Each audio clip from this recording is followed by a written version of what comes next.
Vamos ouvir nesse instante, irmãos, a pregação da palavra do Senhor. Vamos continuar em 1 João, mais uma pregação desta série em 1 João, capítulo de número 2.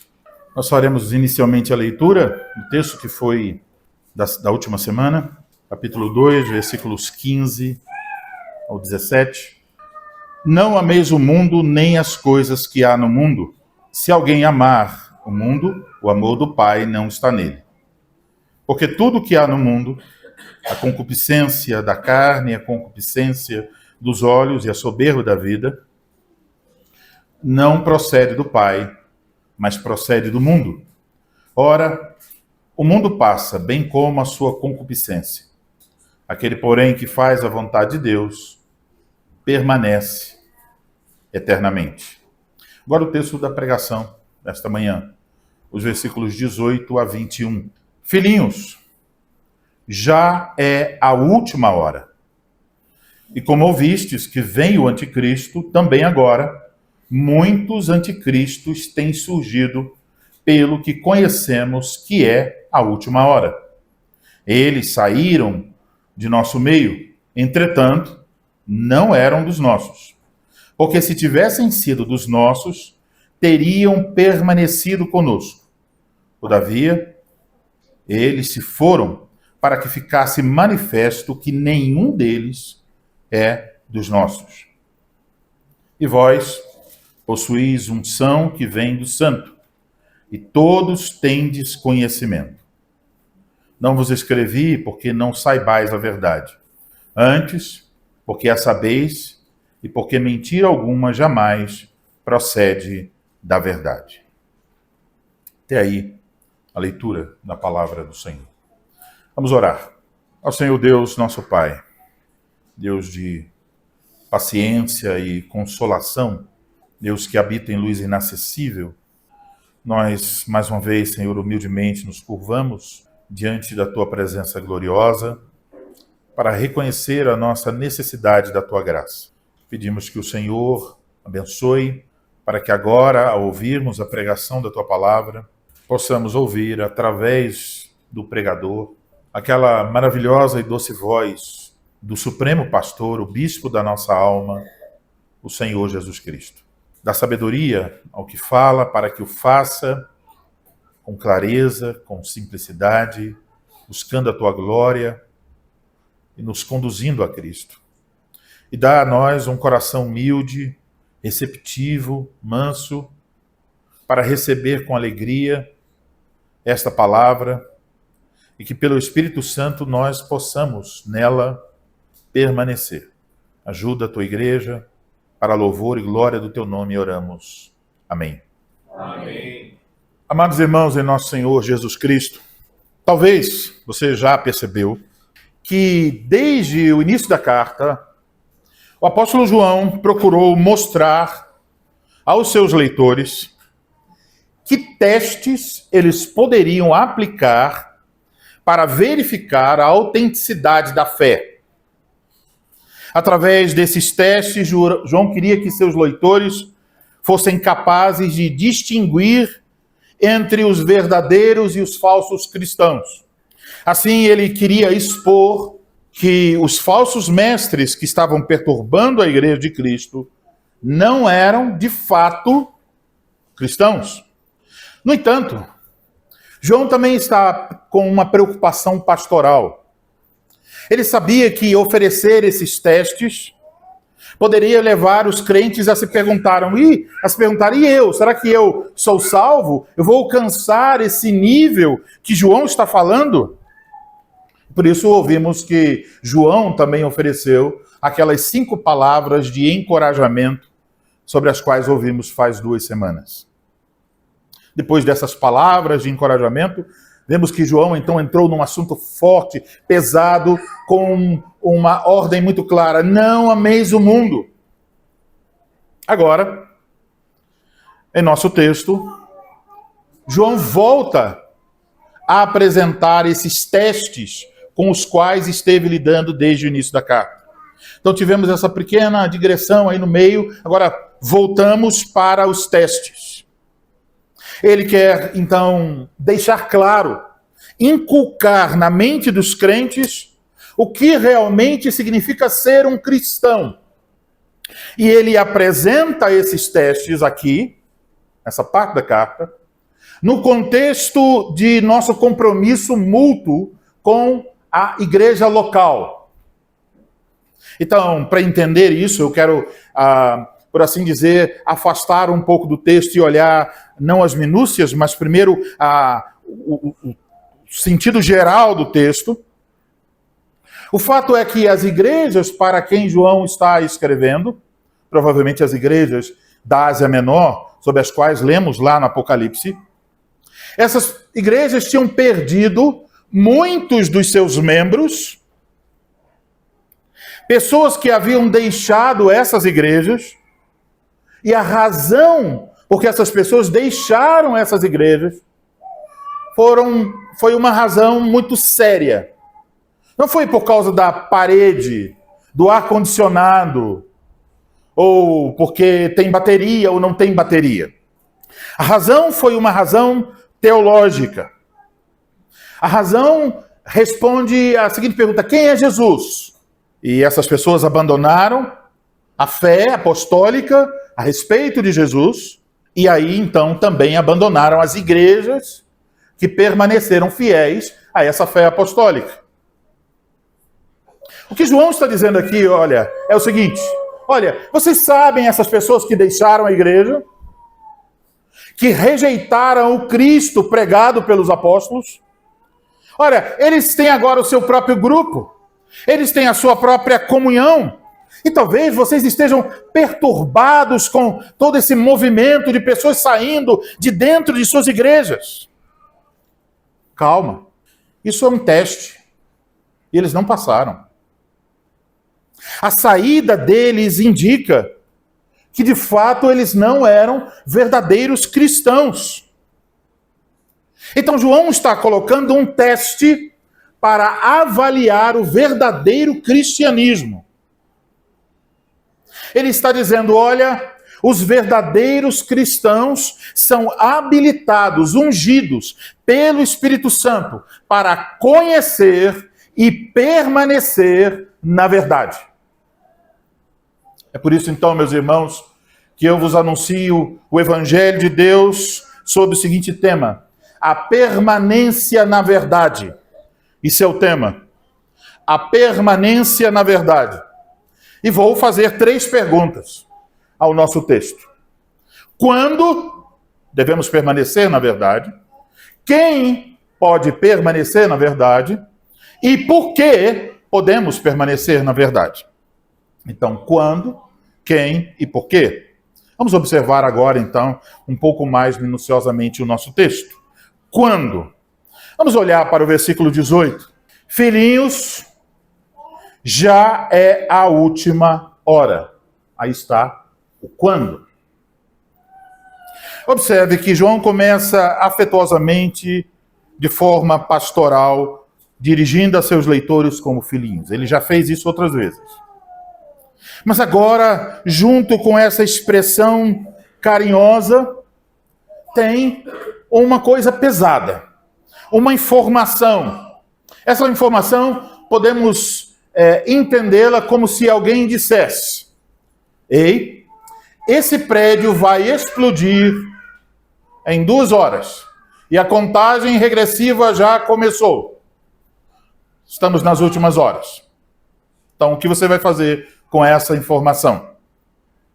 Ele diz: filhinhos, já é a última hora.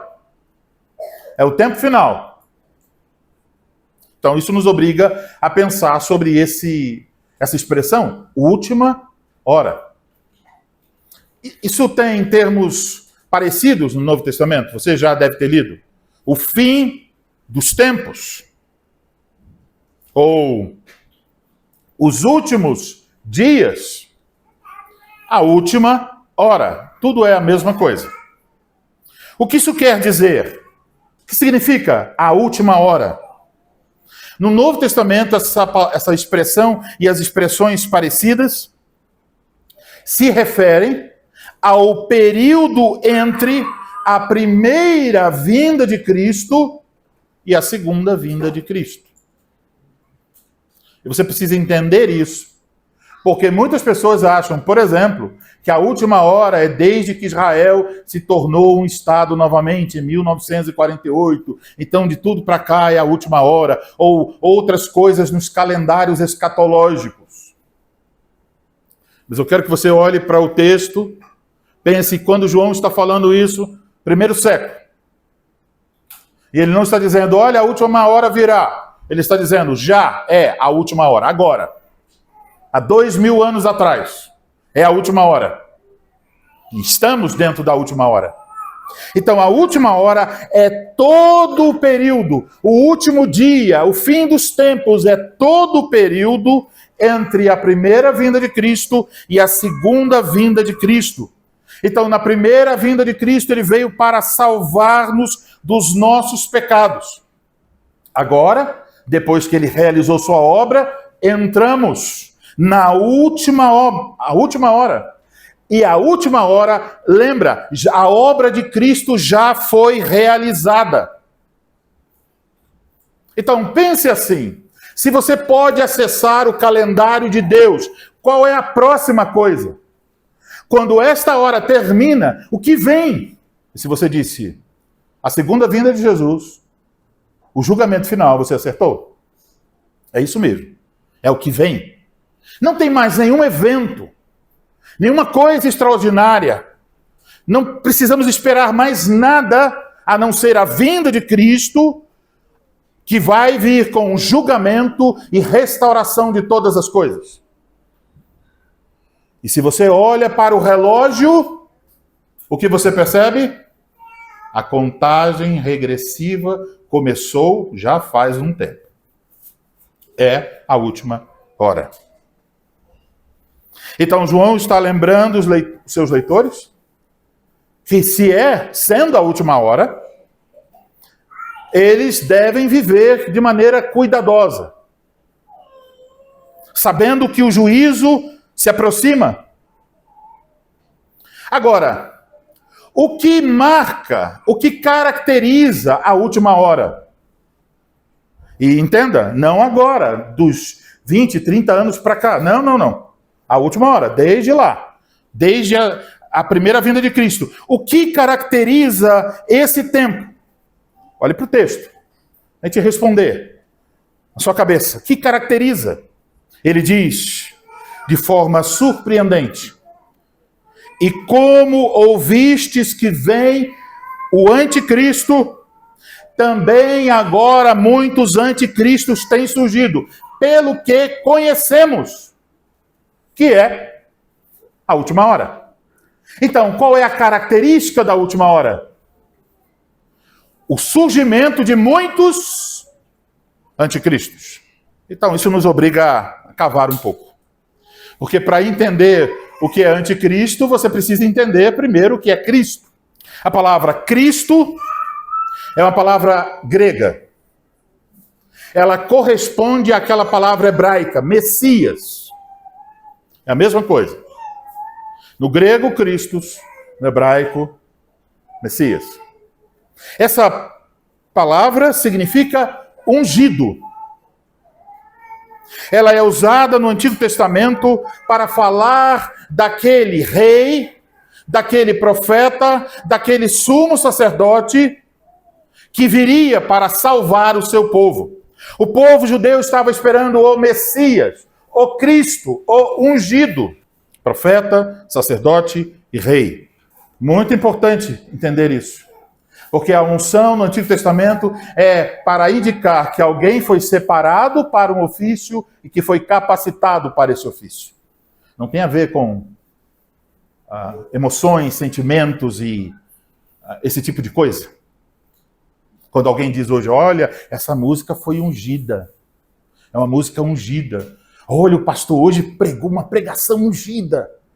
Talvez queira dizer que o pastor pegou o púlpito e jogou longe. Não, não é isso.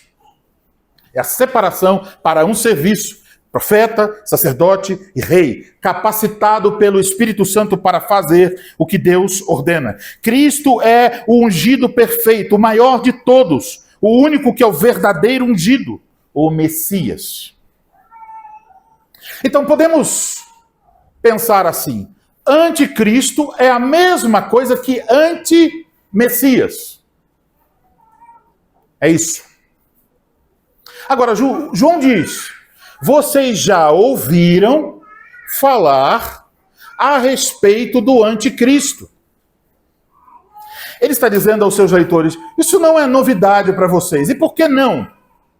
Porque a mensagem que fala sobre isso não é só no Novo Testamento. Na verdade, no Antigo Testamento, lemos sobre o anticristo. Não tem a palavra, mas tem o sentido, a figura está lá. Por exemplo, se você vai ao livro do profeta Daniel, capítulo 7, capítulo 9, capítulo 11, capítulo 12, você vai ver ali alguns textos que vão indicar não só a pessoa do Messias, mas também vão indicar que ele vai sofrer oposição.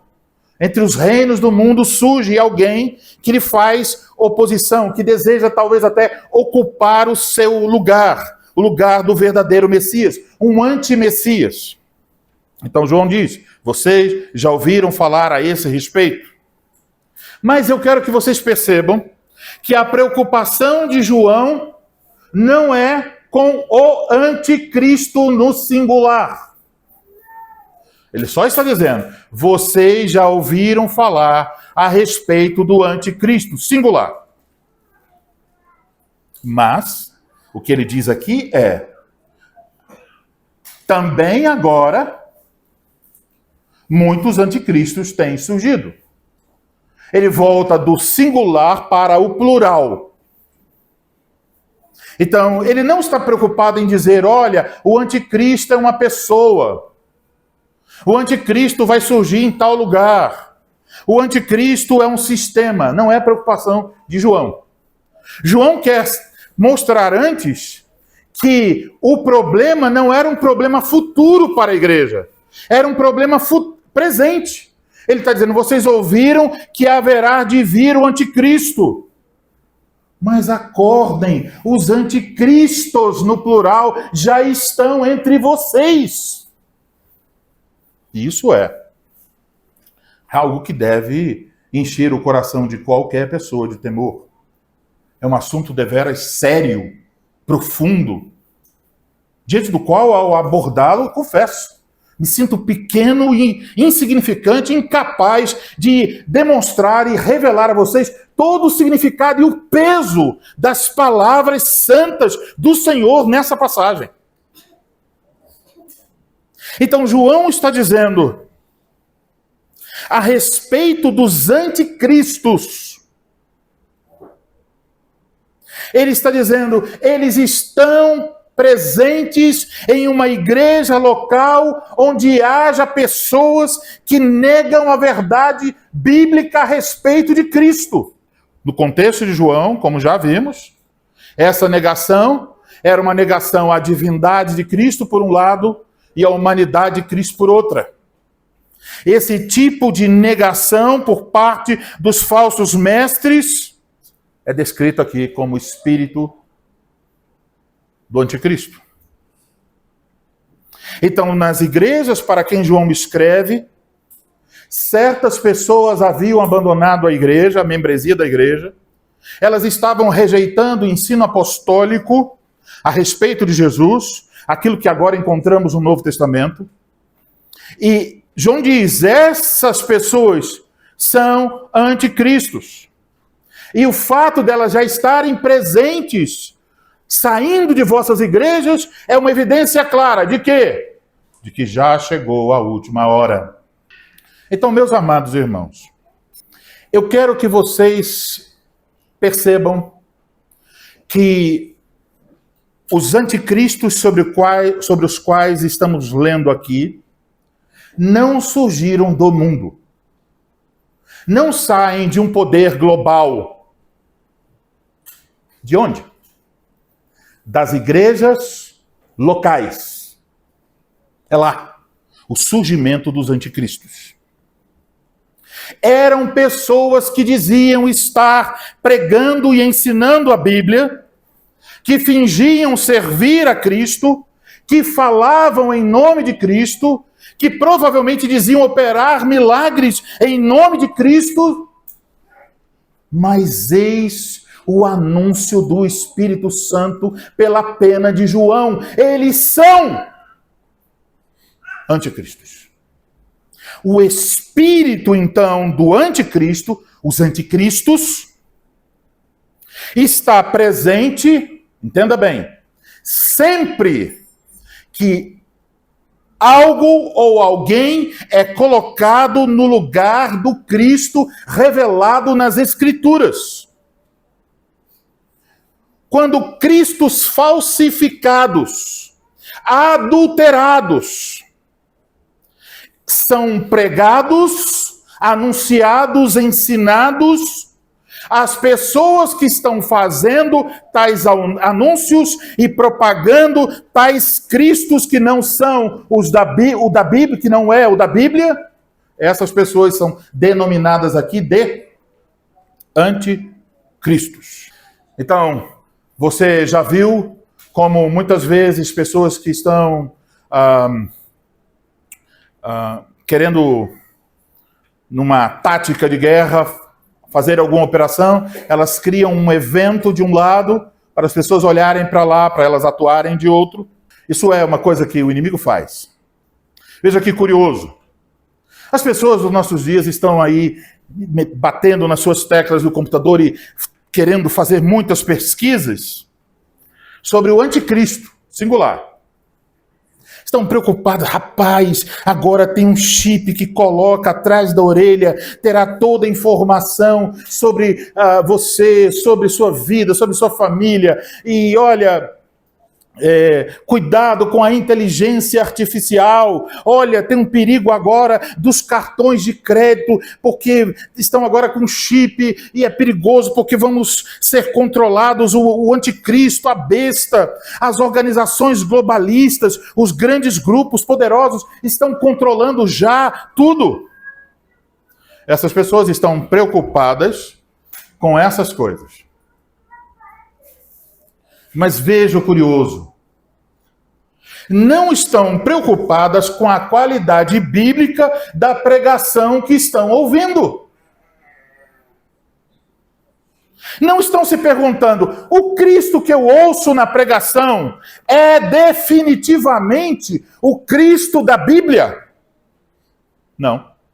Não há essa preocupação.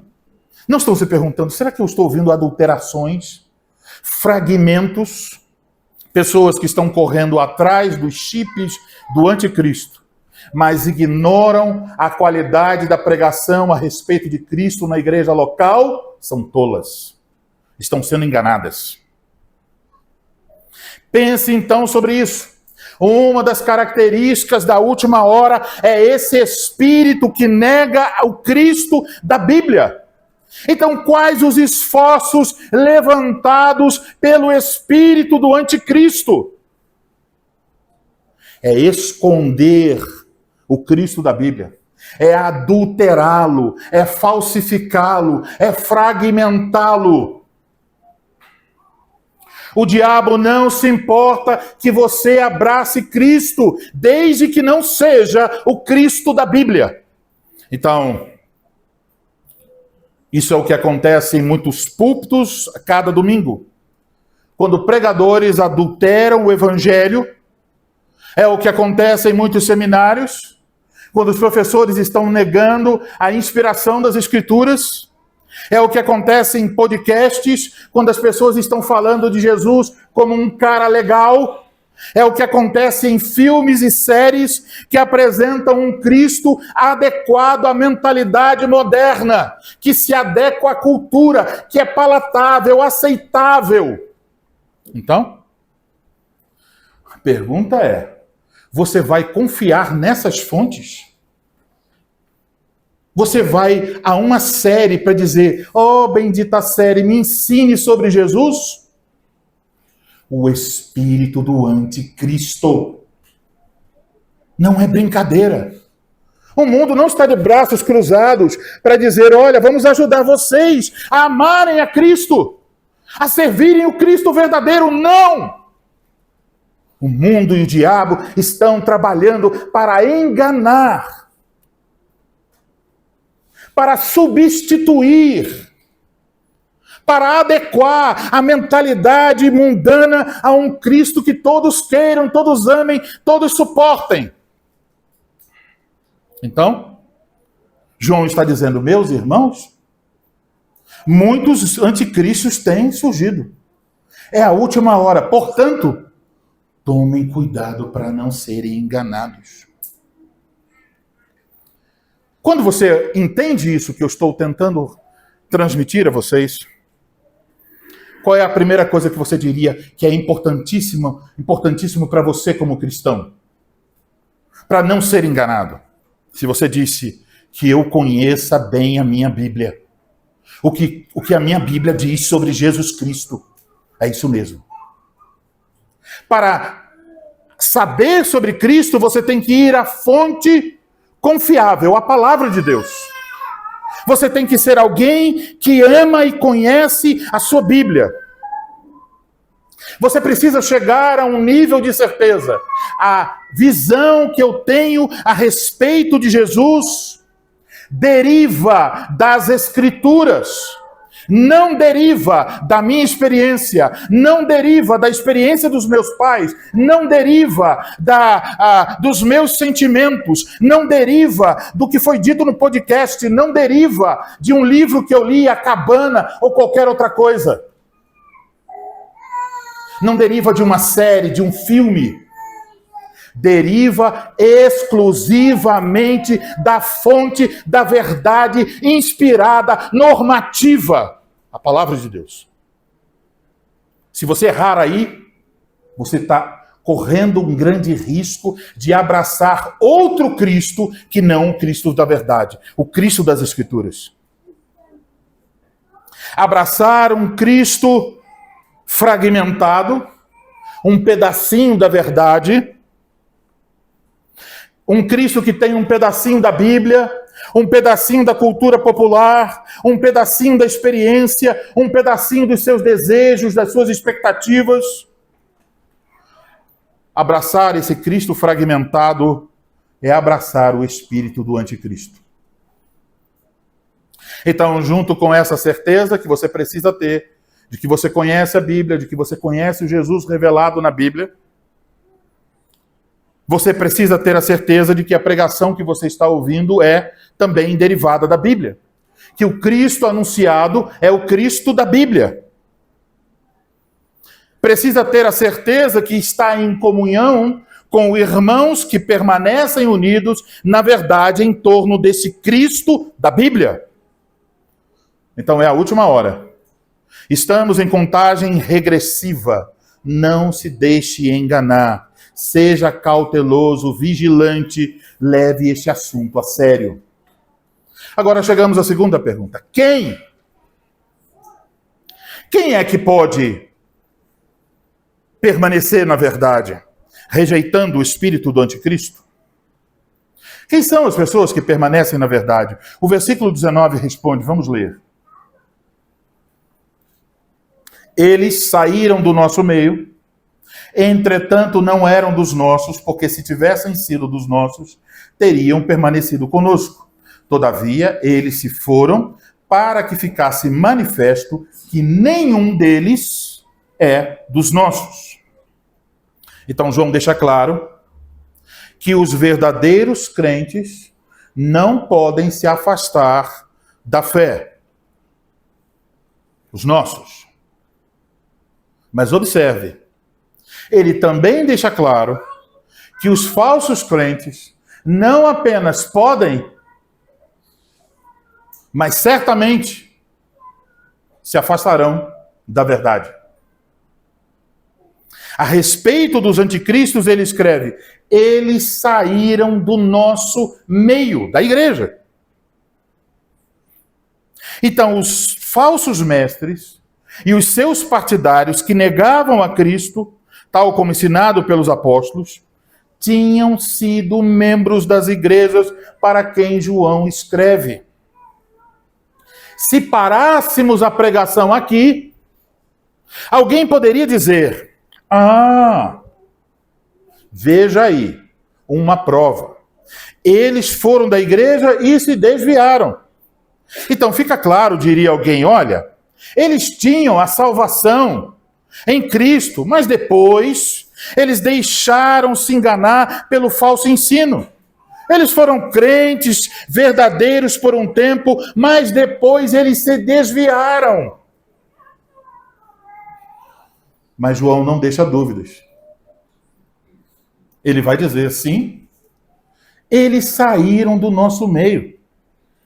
Sim, eles ouviram a pregação da verdade. Eles confessaram a fé na verdade.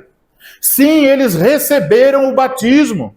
Sim, eles participaram da ceia do Senhor. Sim, eles estiveram em comunhão conosco. Sim, eles eram do nosso meio. Mas você já observou que existe aí uma conjunção? Entretanto, não eram dos nossos. Não eram. Estavam na igreja, saíram da igreja, mas não eram de fato da igreja. E aí ele prossegue. Porque se tivessem sido dos nossos, realmente salvos, teriam permanecido conosco.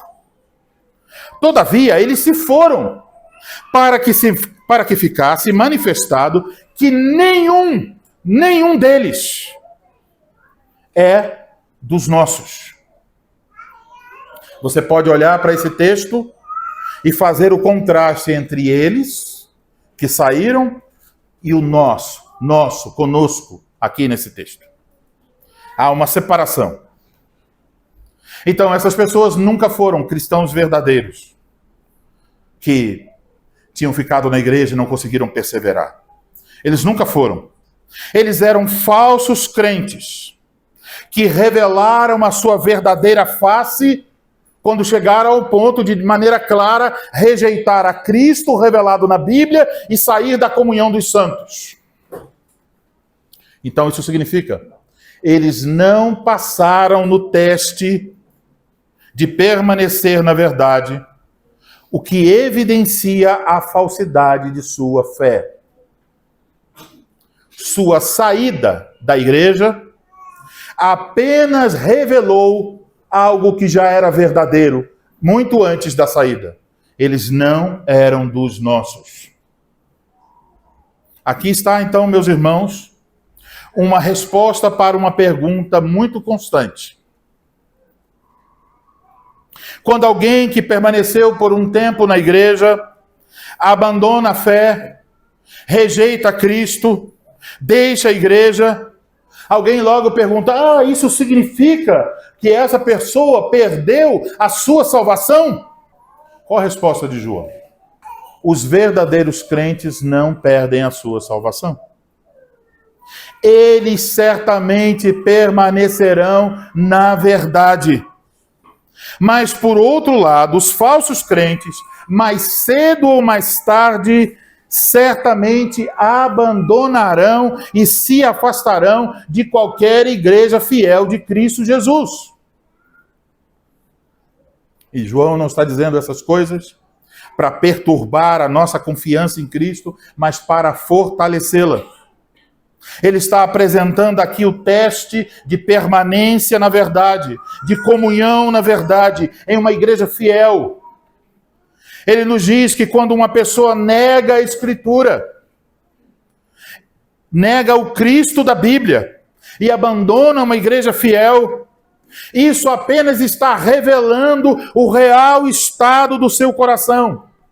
Significa que aquela pessoa fingiu conhecer a graça, fingiu professar a graça, mas nunca conheceu de fato a graça salvadora de Deus.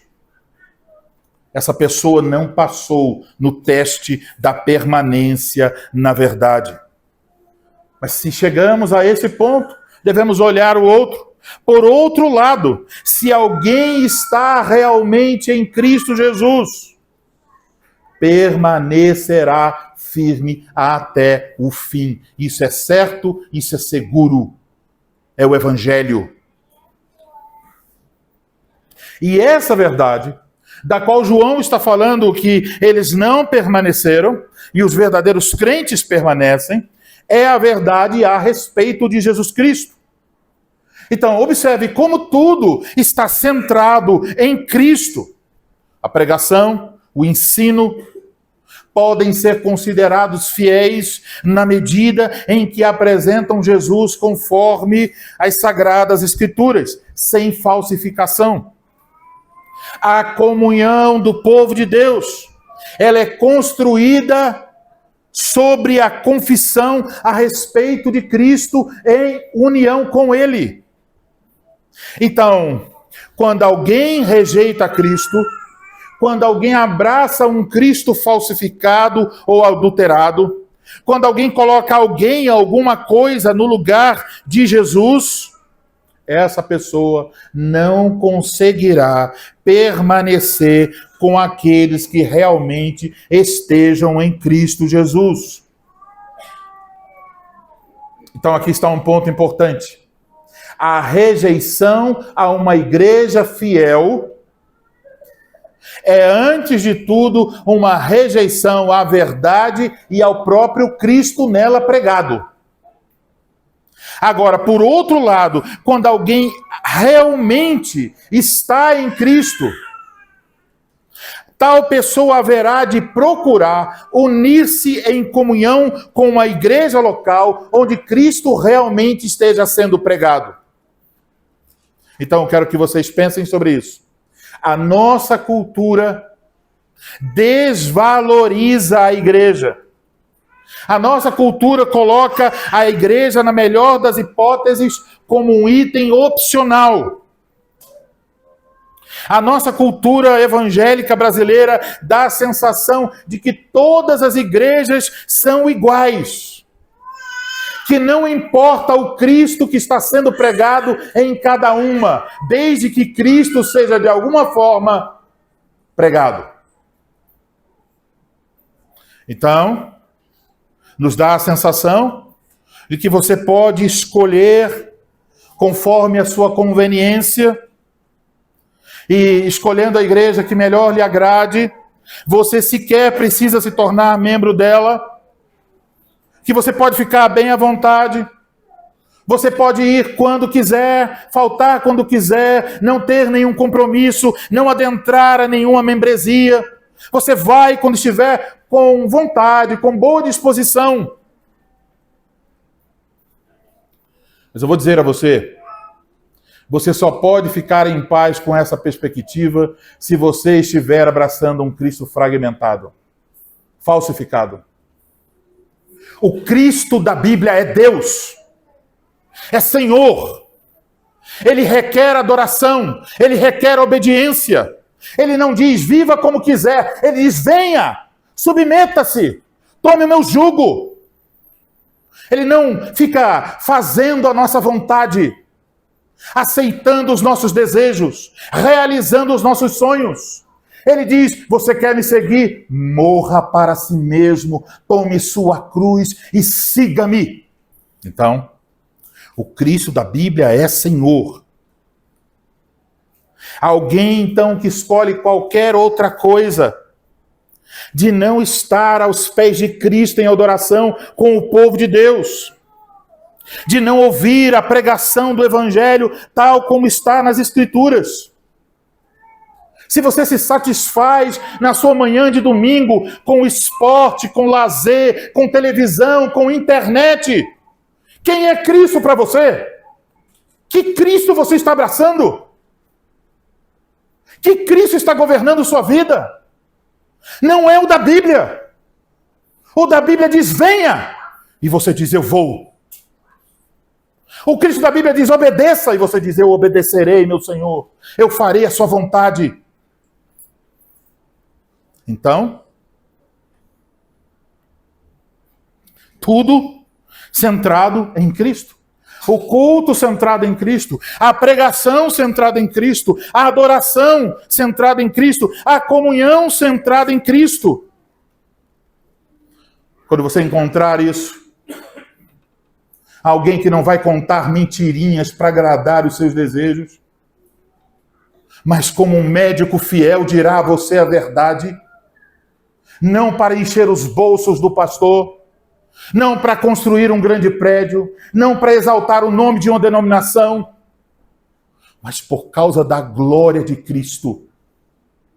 Quando você encontrar este lugar bendito, onde Cristo está falando e chamando suas ovelhas, una-se a esta igreja. Se é falsa, deixe-a. Se é verdadeira, una-se a ela. Saia de cima do muro. Assuma compromisso com Cristo para servi-lo, para vê-lo propagado entre todas as partes do país, anunciado. Agora vamos à última pergunta. Por quê? Por que alguém pode permanecer assim em Cristo? Versículos 20 e 21. E vós possuís a unção que vem do Santo, e todos têm de conhecimento. Não vos escrevi porque não saibais a verdade, antes porque a sabeis e porque mentira alguma jamais procede da verdade. Como é possível a um certo grupo de pessoas permanecer na verdade? Que alguns permanecem, outros não.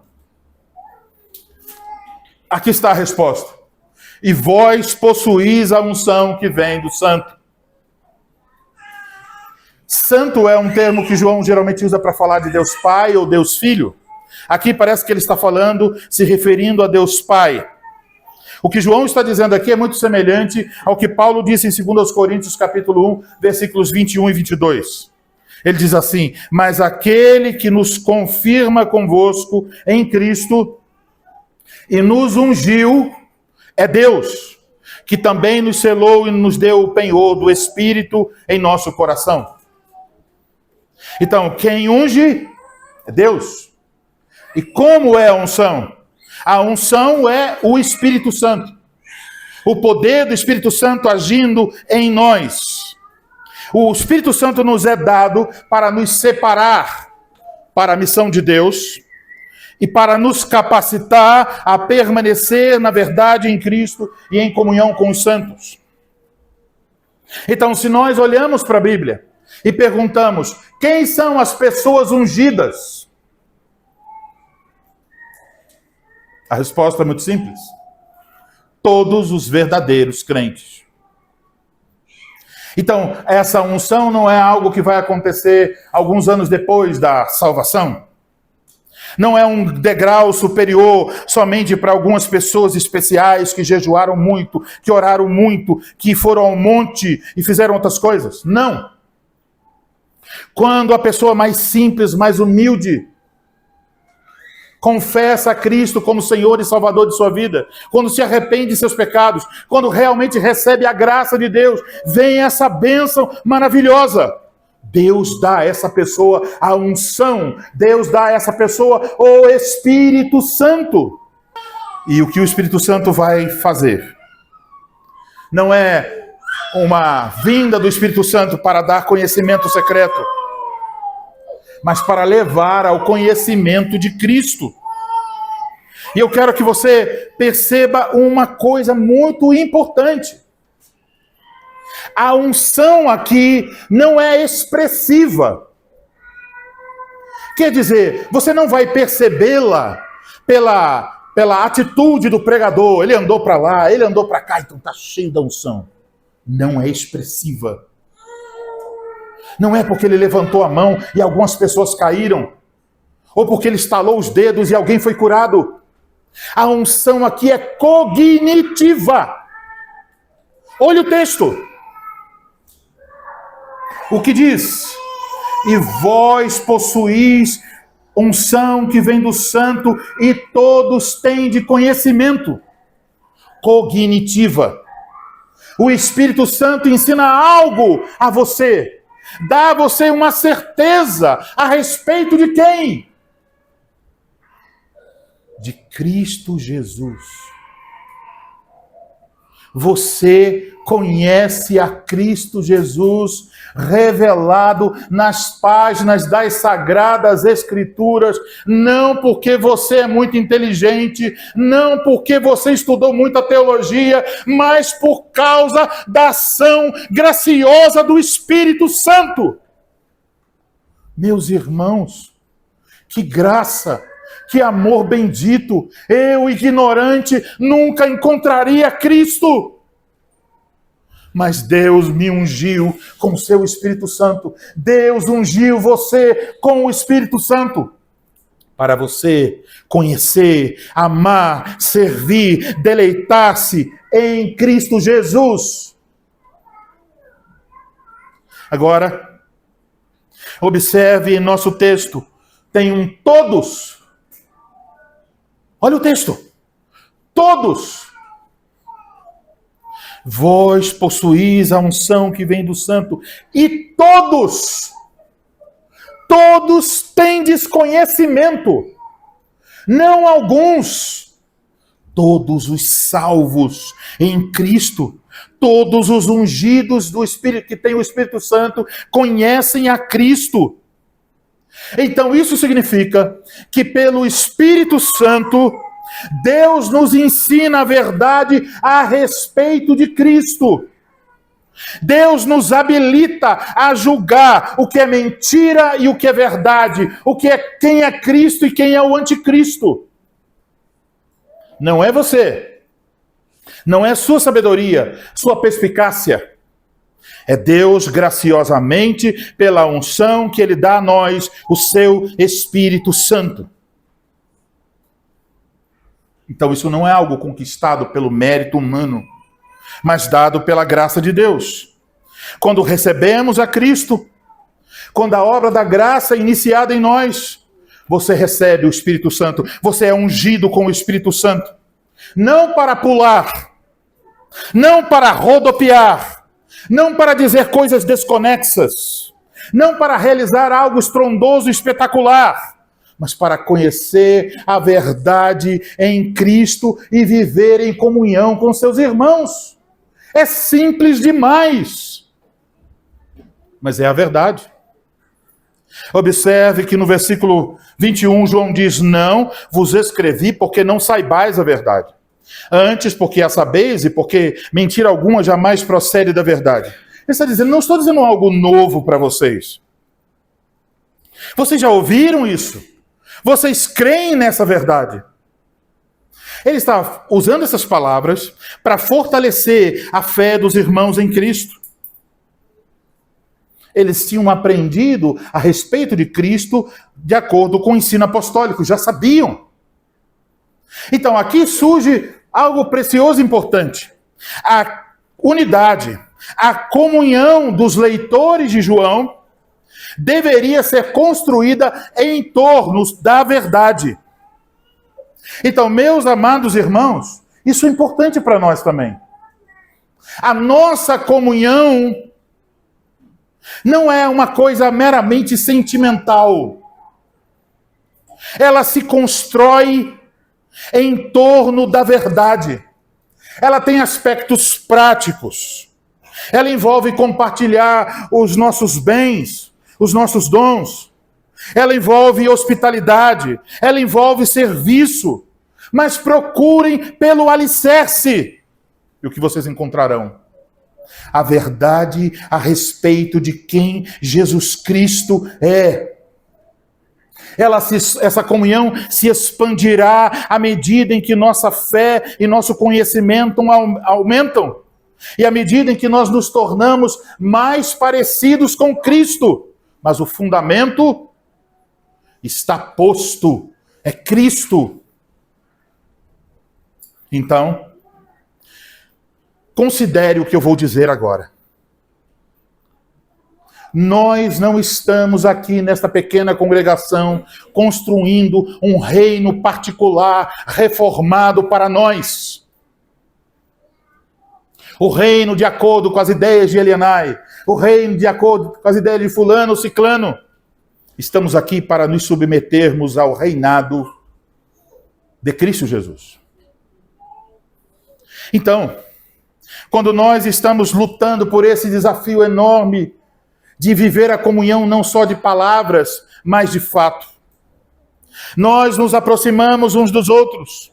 Nós convidamos uns aos outros para as nossas casas e nos reunimos muitas e muitas vezes, conversamos, alinhamos, mas por causa dos nossos pecados, nós nos nossos encontros, nas nossas decisões, nas nossas posições, nas nossas negligências, pecamos uns contra os outros. Eu acredito, e falo isso não como argumento retórico, mas em verdade. Provavelmente eu já feri cada um de vocês aqui presentes de alguma forma. Pecadores, que quando dizem vamos nos abraçar, se abraçam com facas e se ferem. Mas eu quero que você considere o que está aqui. Quando você perceber que estamos em meio a rusgas, contendas, conflitos, posições diferentes, estamos pecando contra os outros, um pensamento baterá à sua porta. Qual? É melhor você se afastar da comunhão. E eu quero ilustrar isso em pensar você e sua vida como um pequeno barco, ou você e sua família como um pequeno barco. Quando você vê que os barquinhos estão batendo demais uns nos outros, com a força do vento, você diz, é melhor eu afastar meu barco. Ir um pouco mais para longe. Você é tentado a se afastar da comunhão.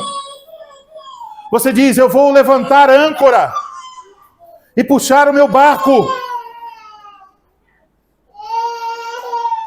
Mas eu quero que você olhe para a âncora. Olhe para a âncora. O que você está vendo lá? A verdade. Cristo Jesus. Olhe para a âncora dos outros barcos. O que está lá? A verdade. Cristo Jesus. E Cristo Jesus deseja entrelaçar pelo seu Espírito Santo todas as correntes de todas essas âncoras, para que nós não saiamos de perto uns dos outros. Então, quando você for tentado a se afastar da comunhão por coisas simples, por mágoas, por tristezas, olhe para o fundamento no qual está Cristo Jesus. Olhe para a pregação, olhe para o fundamento da comunhão. Não é o seu sentimento, é Cristo. Então procure acertar, procure corrigir, procure tratar o pecado com seus irmãos. Mas não deixe uma igreja fiel por causa de problemas de comunhão. Porque o mais importante está colocado, é o fundamento da verdade em Cristo Jesus. E isso é o que nos une. A verdade. Não estamos aqui por outra razão, a não ser Cristo Jesus. E podemos então dizer as palavras que Jesus disse a respeito do casamento. Me permita dizê-las a respeito da nossa comunhão. Se estamos unidos em Cristo, se o Espírito Santo que ungiu um, é o Espírito Santo que ungiu a todos, se é Deus quem nos uniu, então ouso dizer, o que Deus uniu não o separe o homem. Mantenhamos firme a nossa fé nesta graça em Cristo Jesus, porque, meus irmãos, temos esse fundamento que é o nosso Senhor. Então, podemos dizer, as palavras de João aqui são um golpe contra o falso ensino dos seus dias. Aqueles falsos mestres estavam alegando ter a unção especial e o conhecimento secreto. João está dizendo isso não é nada especial, diferente ou secreto. É para todos. A ovelha mais simples, no aprisco de Cristo, é ungida com o Espírito Santo e possui o verdadeiro conhecimento de Cristo. Então, podemos identificar uma pessoa que tem a unção do Espírito Santo Uma pessoa realmente cheia do Espírito Santo. É essa pessoa cheia do Espírito Santo, é essa pessoa que tem a unção do Espírito Santo, será ao mesmo tempo uma pessoa cheia de Cristo. Ela terá conhecimento de Cristo. Ela viverá de acordo com Cristo. Ela ansiará por Cristo. Cristo será o centro de sua fé e de sua vida. Eu posso, para provar isso, apelar àquela que pode ser considerada a maior pregação pentecostal de todos os tempos. Atos, capítulo de número 2. Leia em casa Atos 2. Veja o que esse texto diz sobre o Espírito Santo e o que ele de fato diz sobre Jesus Cristo. Quem é a figura central da pregação pentecostal? Jesus Cristo. A pregação de Pedro foi a respeito de Jesus Cristo. Então o Espírito Santo sempre nos levará a Cristo. O Espírito Santo nos une em Cristo. O Espírito Santo nos coloca em comunhão uns com os outros. Por isso, nenhum verdadeiro crente jamais se separa de Cristo ou do povo de Cristo, porque tem o Espírito Santo. É isso que João está dizendo.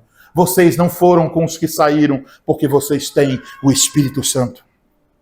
É por isso, irmãos, que nós podemos perseverar em nossa fé, podemos perseverar em nossa comunhão. Temos diante de nós esse teste. Eu e você não podemos passar nesse teste sozinhos. Mas a boa notícia é essa. Deus nos deu o Espírito Santo. E o Espírito Santo certamente nos capacita para permanecer até o fim em Cristo Jesus. Amém. Amém.